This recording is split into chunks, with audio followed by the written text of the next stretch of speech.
지금부터는 말하기의 기본에 대해서 해볼 텐데요.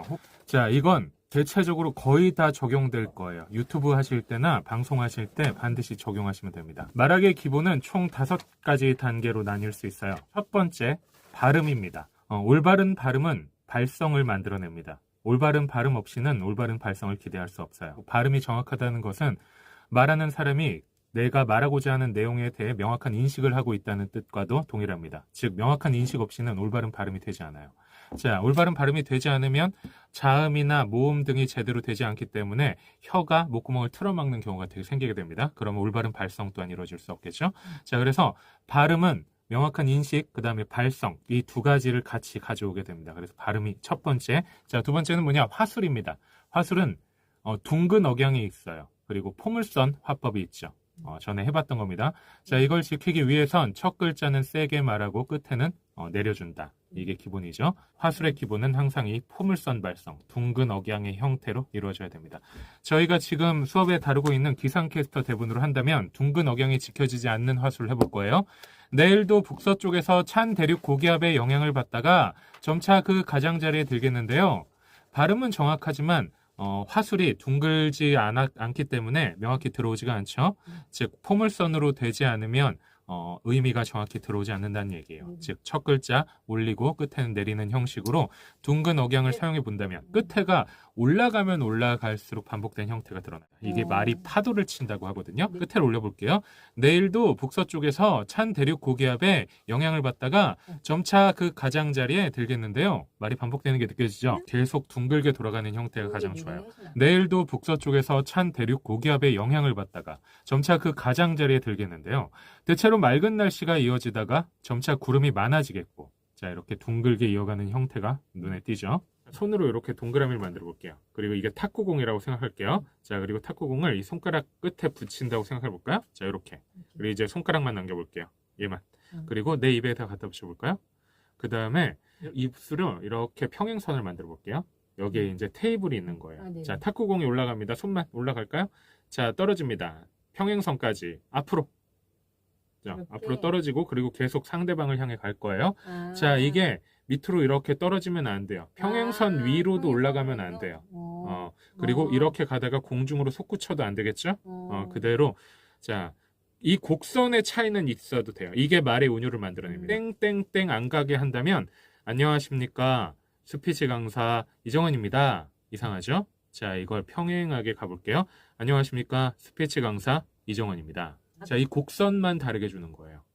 그러면 안녕하십니까? 오늘 스피치 강사를 맡은 이정원입니다.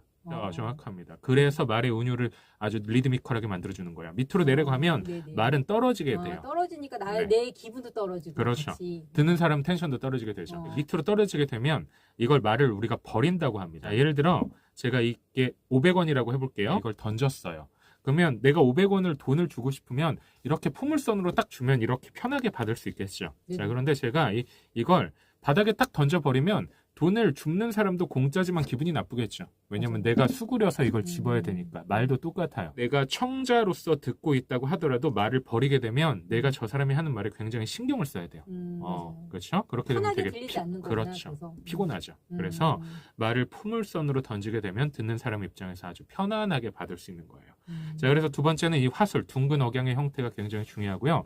세 번째는 의미 단위로 말하는 거예요. 자, 의미를 쪼개는 거예요. 자, 예를 들면 내일도 북서쪽에서 찬 대륙 고기압의 영향을 받다가 점차 그 가장자리에 들겠는데요. 이건 그냥 둥근 억양만 살려서 말한 거예요. 그런데 이걸 의미 단위로 쪼갠다는 건 무엇이냐면 언제, 내일도, 어디서, 북서쪽에서 어떤 찬, 무엇이, 그렇죠. 찬 대륙 고기압에 무엇을 받다가 영향을 받다가 어떻게 된대요? 점차 그 가장자리에 든대요. 그러면 이걸 의미 단위로 붙이는 거예요. 모든 걸 머릿속에서 처리를 하는 거죠. 우리가 그냥 눈으로 따라 읽는 게 아니라 그러면 이걸 보는 사람도 듣는 사람도 아, 내일 그게 오는구나 라는 걸 알아들을 수 있어요. 이것도 선생님 머리가 빨리 돌아가야겠네요. 연습을 많이 하셔야 돼요. 이거 제가 모든 제자들 스피치, 배우, 성우 모든 제자들에게 공통적으로 강조하는 겁니다. 그래서 말하기의 어떤 분야에도 적용이 가능해요. 의미 단위로 말하기가 세 번째로 중요한 사항이에요. 점차 번호가 높아질수록 난이도가 상승됩니다.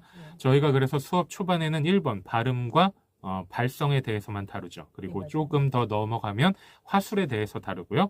그리고 그게 더 되면 의미 단위를 다루게 돼요. 자, 거기서 더 넘어가면 뭐가 되냐?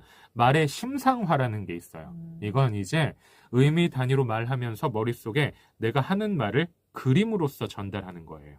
자, 예를 들면 방금 보면 내일도 북서쪽에서 찬 대륙 고기압의 영향을 받다가 라고 한다면 이제 우리나라 지도를 그리고 중국의 지도를 그려볼게요. 북서쪽이니까 중국 쪽에서 오겠죠. 그러면 거기서 새까만 먹구름이나 이런 게 고기압이 온다고 생각해 볼게요.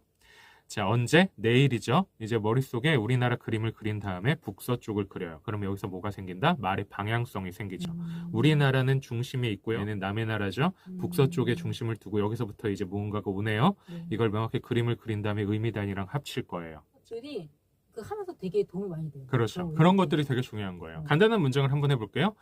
하늘이 붉게 물들었습니다. 해볼까요? 의미 단위로 한다면 어디가 하늘이 어떻게 붉게 어떻게 됐대요? 물들었대요. 자, 이걸 심상화로 표현하면 이제 의미 단위가 아니라 색감으로 표현이 되고 기분으로 표현이 되는 거예요. 하늘이 붉게 물들었습니다. 마지막 5번째는 이 1, 2, 3, 4가 모두 합쳐졌을 때에만 가능한 겁니다. 감정을 담아 말하기입니다. 감정 담아 말하기부터가 올바른 메시지의 전달이라고 생각하시면 돼요. 결국에는 말은 정보 전달의 수단이 아니라 의사소통의 수단이 되는 것으로서 활용돼야 된다고 늘 말씀드리죠. 그러려면 일단 내가 하려는 말에 감정이 잘 담겨 있는 형태가 중요합니다. 자, 그런데 많은 배우들이나 많은 방송인들이 1번부터 4번까지의 단계를 거치지 않고 말에 섣부르게 감정을 담아 말하려고 하니 소위 말하는 발연기처럼 되는 거예요.